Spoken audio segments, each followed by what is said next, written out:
Helena de Avalor não foi apenas mais uma princesa da Disney. Ela foi uma líder de verdade, uma guerreira corajosa e uma inspiração para muitas crianças e famílias. Durante 3 temporadas, acompanhamos Helena enfrentando vilões perigosos, superando desafios quase impossíveis e principalmente amadurecendo até se tornar a rainha que Avalor precisava. Mas como toda grande história, a dela também teve um fim. Um final cheio de emoção, sacrifícios e despedidas que surpreendeu muita gente. E hoje a gente vai relembrar como foi esse último capítulo que encerrou a jornada de Helena e entender por que esse desfecho é considerado um dos mais marcantes da história do Disney Junior.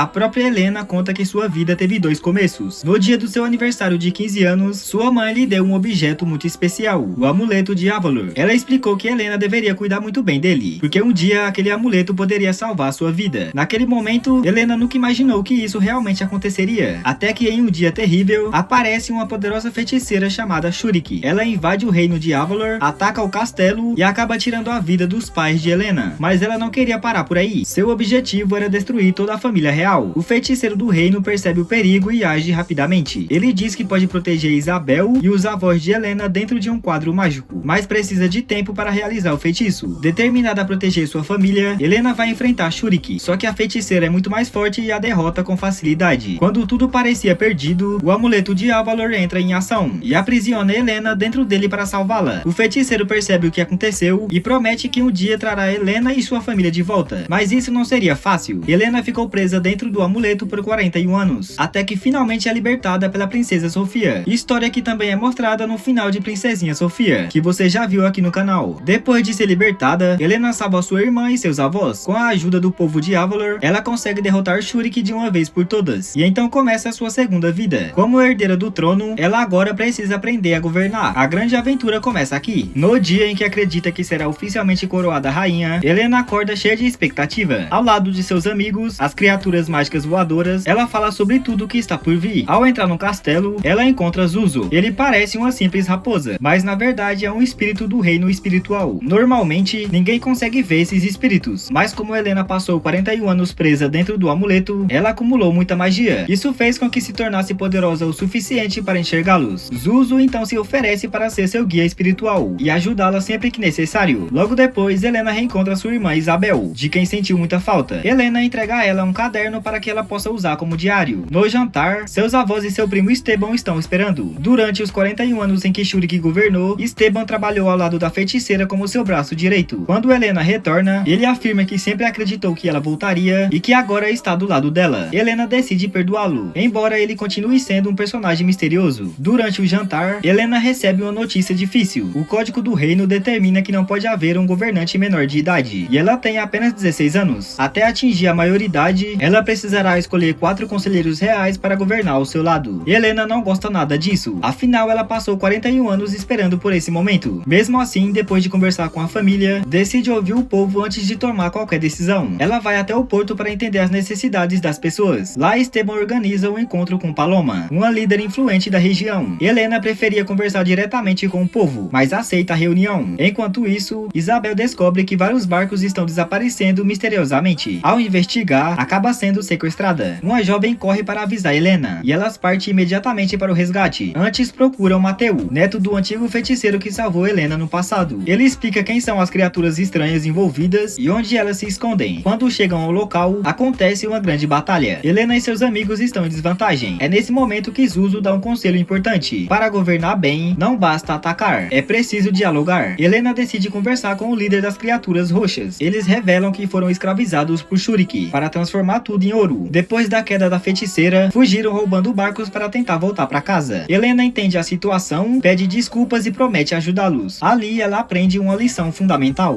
Governar é ouvir. Durante sua cerimônia de coroação, Helena decide formar oficialmente o Conselho Real até atingir a maioridade. Ela convida seus avós, Esteban e a jovem que a ajudou no resgate, que se tornaria sua melhor amiga. Seu avô orgulhoso diz que ela será uma grande rainha. E assim começam as muitas aventuras de Helena. É uma grande honra apresentar a princesa coroada Helena de Avalor.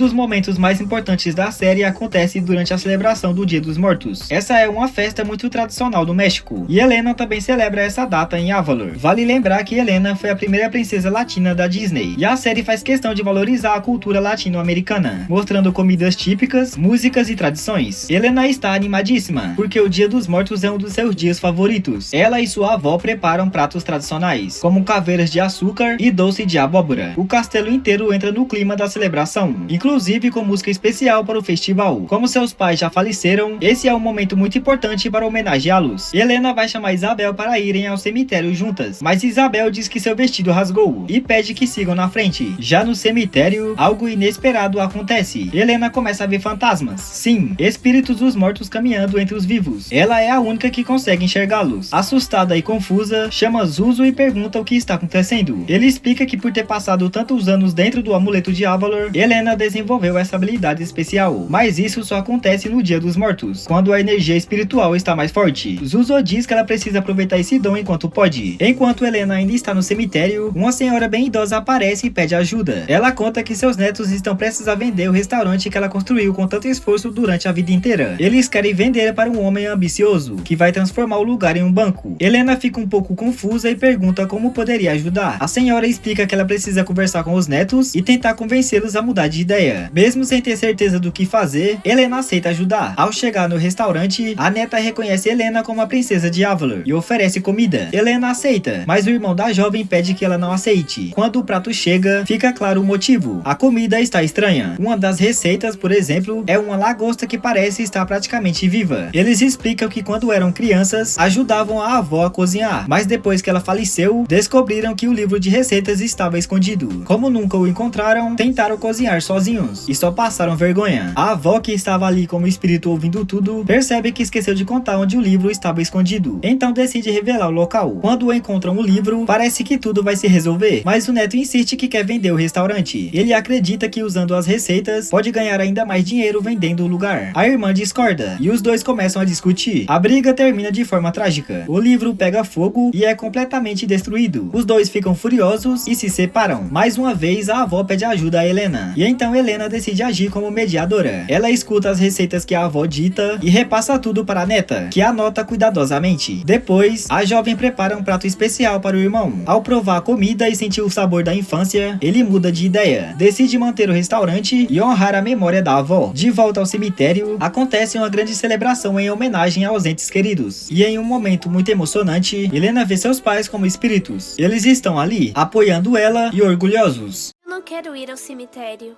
Por que não? Eu sinto muita saudade da mamãe e do papai. Eu sei.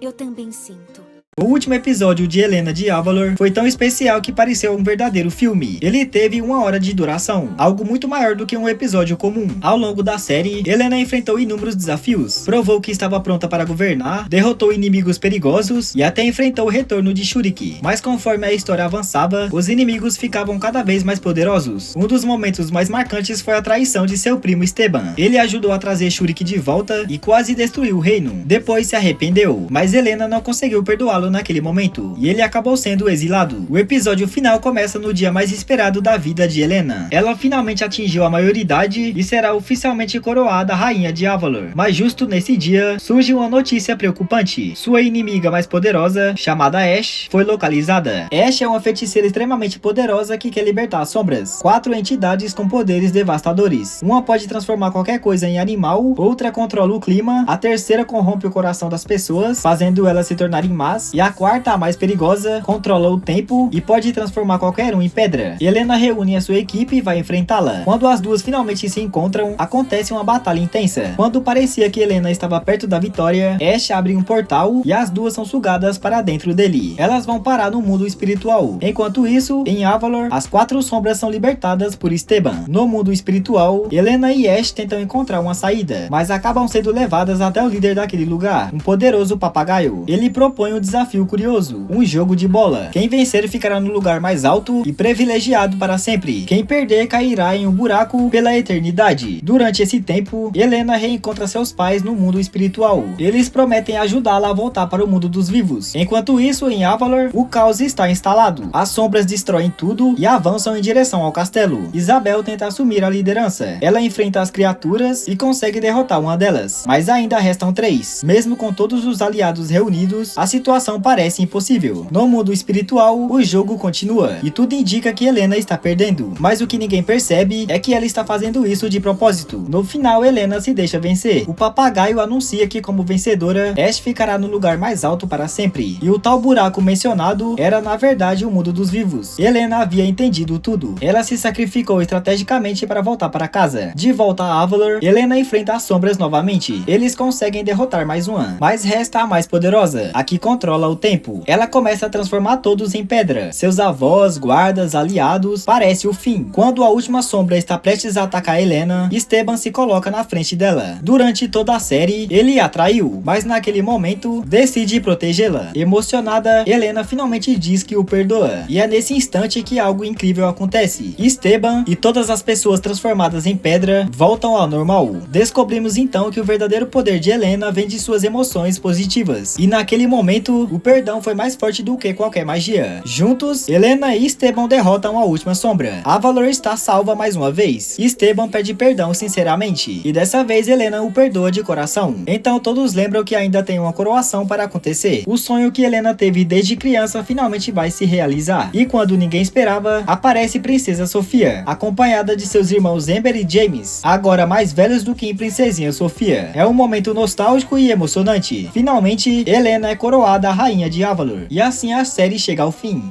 Nós não podíamos perder. Nós, rainhas, temos que ficar juntas. Ah, você não é rainha ainda, Amber. Sem dúvida, foi uma jornada cheia de aventuras, emoção e crescimento. Uma história que apresentou ao mundo uma princesa latina forte, determinada e inspiradora. E por isso, o final de Helena de Avalor continua sendo lembrado como um dos mais marcantes do Disney Junior.